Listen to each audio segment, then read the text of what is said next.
What is going on, everybody? It is your boy Pete. Today we're going to be looking at octet rule exceptions. I'm pretty excited, so let's get to it. So basically, we know the octet rule states that elements try to achieve a full valence shell. They try to get all their 8 electrons when they bond, but we have certain exceptions to that rule. So before I go any further, I'd highly suggest that you take out a periodic table and look at it while you're watching the video. So octet rule exceptions fall into 3 classes. So the first one we have are what they're known as electron deficient species. They have less than 8 electrons when they bond. So with electron deficient species, we're looking at the early elements in the second row of the periodic table. We're talking about compounds like beryllium chloride.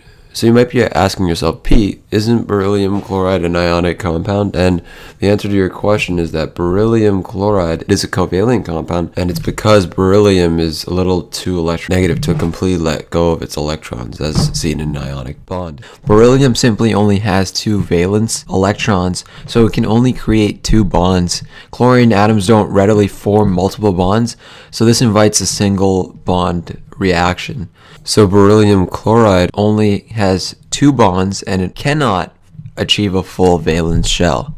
So it's an electron deficient species. Similarly, boron trifluoride only has 3 valence electrons, so it can only form 3 bonds with fluorine. Now it's important to realize the uniqueness of boron in chemical bonding, right? So boron is the only non-metal where we have 3 valence electrons, right? Everything to the right of boron on the periodic table has that ability to form 4 bonds and complete its valence shell, whereas with boron we don't have that possibility. So electron deficient species are very reactive with electron rich compounds because they want those extra electrons. They usually form in what are known as coordinate covalent bonds. So we looked at one of these reactions earlier in the Lewis acids and base video. So we had ammonia react with boron trifluoride. So when a regular covalent bond forms, each atom contributes 1 electron in the bond pair to get 2 electrons, but here ammonia is contributing both its electrons to be shared between the 2 molecules, and this is called a coordinate covalent bond. So electron deficient species look for species that are electron rich and have those lone pairs like ammonia. Now we're going to be looking at expanded octets, so molecules that have more than 8 valence electrons.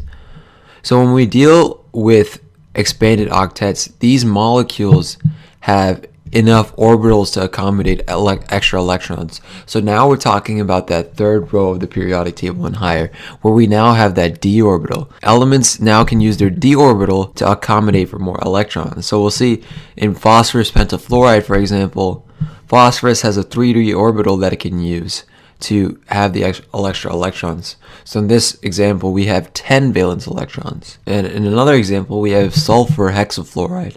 And sulfur hexafluoride has 12 valence electrons. Xenon tetrafluoride has 4 bonds and 2 lone pairs on it, meaning that it accommodates 12 electrons. Now I realize I just breezed quickly through those examples, but I'm just trying to get you to see what expanded octets can look like. You really need to watch out for elements like sulfur, phosphorus, silicon, xenon, and chlorine. Alright, so the next class of octet rule exceptions that we have is when we deal with free radicals. And free radicals just basically means that a molecule has an unpaired electron. Nitric oxide is a very prominent free radical. As you can see, it has an odd number of electrons. There's an extra electron sitting on the nitrogen. Now we'll talk about this in another video, but free radicals are known for having a detrimental effect on the environment. So I know I didn't cover every possible octet rule exception in this world, but I hope that familiarized you with what sort of exceptions you can see.